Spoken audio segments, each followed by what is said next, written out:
So you've started writing a game and you've got some ideas of things that you want to do, but the actual practice of getting your player from A to B and kind of getting them to meet all the characters and start all the quests and just get things going is the challenge, is the thing that you've got to achieve. So this room that we can see here kind of represents the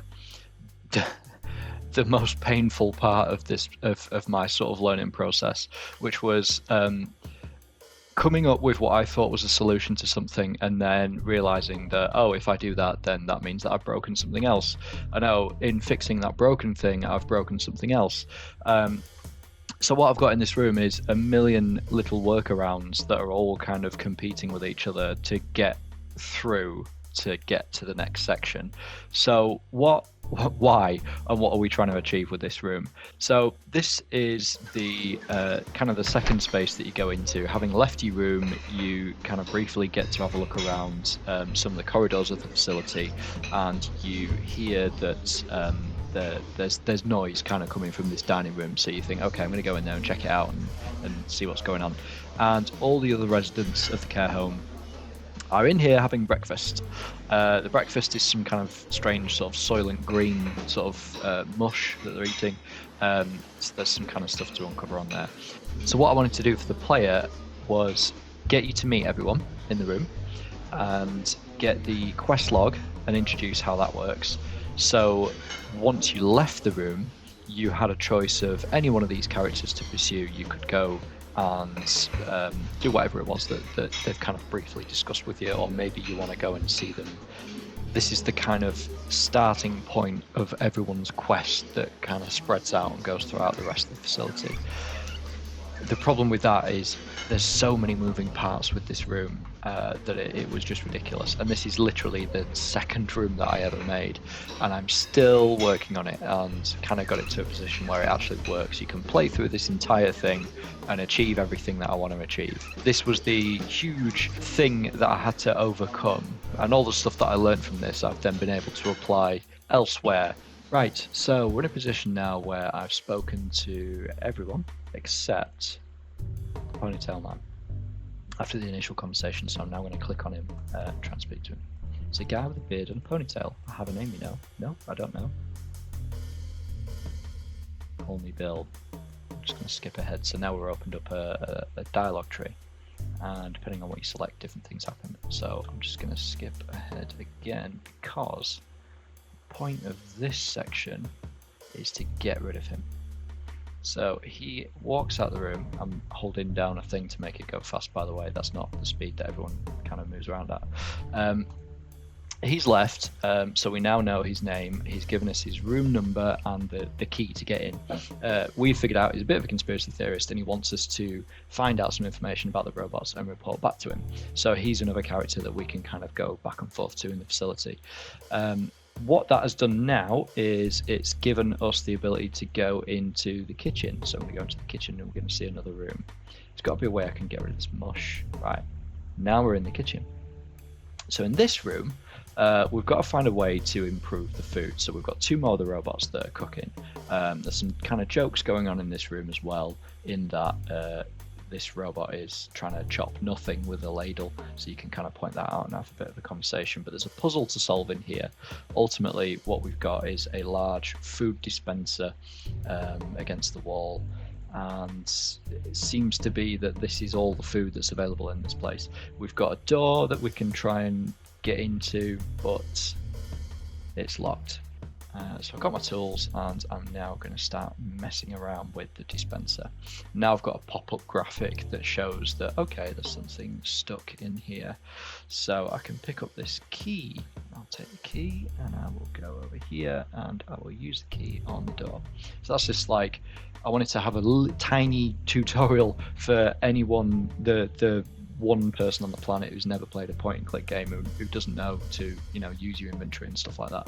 Previous rooms at the beginning have told us, okay, you need to roll over your inventory and do bits and bobs and combine things and stuff like that. So it's just like, okay, this is how I progress this. Now I can get into the pantry.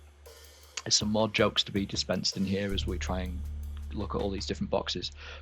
So the point of this is we pick up one of the cans of the soup of the day, and we get a mystery flavor packet. Now we can go back into the kitchen. So we've got a can of soup, which is something that Frank has asked us to get for him, and we've also got a flavor packet, which is what we're going to add to the dispenser. So I'm going to add the flavor packet to the tube and see how this plays out. So what happens now, we've got some animations of the food miraculously changing colour to a different flavour, and it triggers lots of things. So this animation plays out where the robot is kind of, and you get to see there's some weird utilities going on with these robots, that they're all kind of integrated with a lot of the weird devices that are in the facility. So she's just filled this pot of food, which is now a different color, and is going to go back into the other room and dish it up. So we say, okay, I suppose I should see if that helps. So what happens now is there's a flag that says, have we solved the food problem? Which is basically what that is. So we go back into the dining room. Now this has changed colour, so we've got brown mush at the minute. It's sat on top of green mush. It's one of the last things I've just added, but technically that's now a different flavour. So everyone who's asked us to fix the food, we've now fixed the food.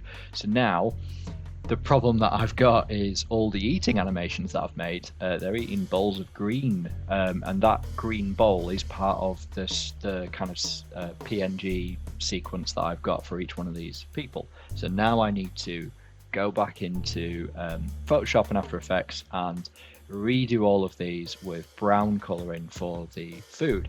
So you can see how, by having this problem and kind of coming up with some ideas of, okay, maybe I can try this, maybe I can change the food, I can do a cool animation for the food changing color, all that kind of stuff. Now I've got to redo all of these character animations just for the few seconds really of them running this animation of the food in a different color. So the work just spirals and snowballs and kind of gets a little bit out of control. So again, learning really, rather than the way that I've built this room, which was as I go, I think of things and I'll go, okay, I'll add that. Oh, that's a problem. Okay, I'll add something else. Oh, I've created a problem. Okay, I'll do something else. I need to plan ahead before I actually commit to starting to build assets. And I've done that now. I've got a proper quest logging system that should work a lot better. So what's happened? Well, one of the people's already left because she's finished her breakfast. One guy is being force-fed from this weird contraption, and again, I've got quite a fun animation. There's this, so we can comment on that when we look at them. He's being fed with the tube, but it frees us up to speak to all these people. So all that we're trying to do now still is get a empty bowl rather than a full bowl, so that the robot will let us leave this room. But what I wanted to do is force you to have to speak to everyone. The answer to this puzzle is here. This bowl is the only one that we're going to be able to get. You can try and ask everyone in the room if they will take the bowl, your bowl, for you and eat your breakfast for you, and they'll all refuse in various ways. These two at the forefront, at the foreground, these two at the foreground have obviously finished theirs. So we can interact with them. We speak to this one. She's had enough. Come on, Julie. Julie says her own name. She's a bit strange. So this one is leaving. Again, I'm just going to speed things up, and off she goes. So now she's gone, and we have got access to this bowl and this person who can't speak. But we know her name now, so the flag is working properly where the rollover for her has changed, and this is now changed as well. So again, more complication. What I've got to keep track of is if anyone calls anyone else their name, that is how we learn what their name is. So now I can go into these logs and update the stuff. So you just end up with just so much complication all over the place. So now what I'm going to do is try and swap the full bowl for the empty bowl. And our guy says, I think I want to wait until everyone else has left. I don't want them to see me do this. Maybe I can encourage them to leave somehow. So what I'm doing there is trying to get the player to speak to these people again. So if there's anything else that we want to dispense, as in there's any dialogue or there's any kind of fun stuff going on, we can do that. Or we can deepen the mystery, which is, hang on, she knows my name. Yep, everyone knows my name. So, do you know the person called M? So that's the main quest. We're trying to figure out who this person is. She doesn't answer. She says we're finished, so let's go. See you around, Harold. So now these two are going to go off into the nursing home and go to their respective places. So now we're whittling down this room. Let's go and see the fat red man. Hey, this isn't too bad. So he says he wants a pint for breakfast. This isn't an airport. So he's now given us a quest where he's asked us to go and get some bits and bobs from around the facility, because he's going to make his own sort of prison wine, because why not? So he's given us his room number and the key to get into his room, and we've got a shopping list of things that we need to get from around the facility. So that's him gone. Now we've got these to deal with before we can try and get this bowl. So let's talk to this guy who said, get me a can of soup from the kitchen, which we picked up earlier, so I can give him soup of the day. Hey, I found a can in the pantry. Can't believe you did something useful. Do I not normally? That's debatable. Are you finished, Angela? Oh, her name's Angela. Okay, got it. Anything for you, Angela? Come on, let's go. What about your project? Oh yeah, it's in my room. So he said earlier, I'll show you my secret project. It's in my room, if you get me a can. So we've done that. We've got his room number and we've got the password to get into his room. So now we're going to the quest log and we can see that Angela's name has changed, but I need to update it in this field. And Frank has given us a quest, and he's given us his room number and key. So that's everyone except this guy who is too busy. So we can now give Julie the bowl. Hooray! Now we can go over here and we can give the empty bowl to the robot. That was delicious. Oh, well done. We didn't need to fetch the tubular delivery system this time. The what? The feeding tube. That's good then. Can I go? Of course. Now we can leave. Let's see what else is going on here. Right, so now we're in the rest of the facility. So all of that complication where we had multiple layers of things going on, where I had to solve lots of problems because I kept putting myself in all these silly situations. So if we have a look at what was actually going on there, we had, this is the list of stuff. So I'm going to open up Angela's look and use codes for just to give an example. So the first time that you look at her, it plays this stuff out. So we walk to a point that I've set because I wanted him to sit in between the two people as he kind of spoke to them. It would allow me to speak to multiple characters at once. It's a lady eating that stuff, so it's the first time that you see her, do this. If not, just say she doesn't seem to be enjoying her food. Right. What happens if you use, which is to speak to her? So this is where I've got these global things going on. So if the breakfast is fixed, which is we've gone in there and we've changed the food color, then if that's false and it's the first time that we've spoken to her, then say this.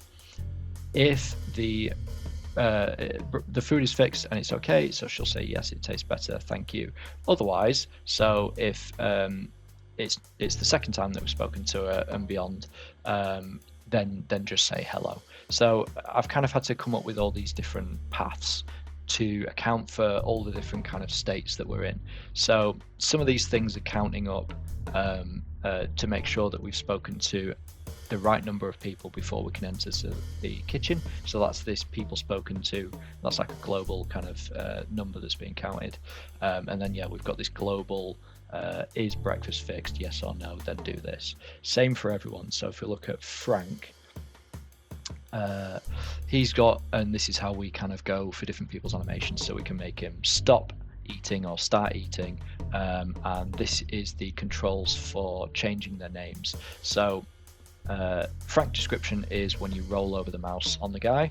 We've got one here that is the tab that's in the quest log. So this is to say, okay, find that tab and make it visible. This one is find the component that is Frank's name and call it Frank. So that's how I can change different people's names, and it's the same for everything else. So the tab itself, when you mouse over that, what's the description? It's Frank. So I can change these, and you can kind of imagine that as time goes on, as people's quests change, I can describe them in different ways, and I can take that piece of text, which is what's the current objective, I can change that to whatever I want based on basically just calling it, and you can call it anywhere throughout the rest of the game. So that's really handy.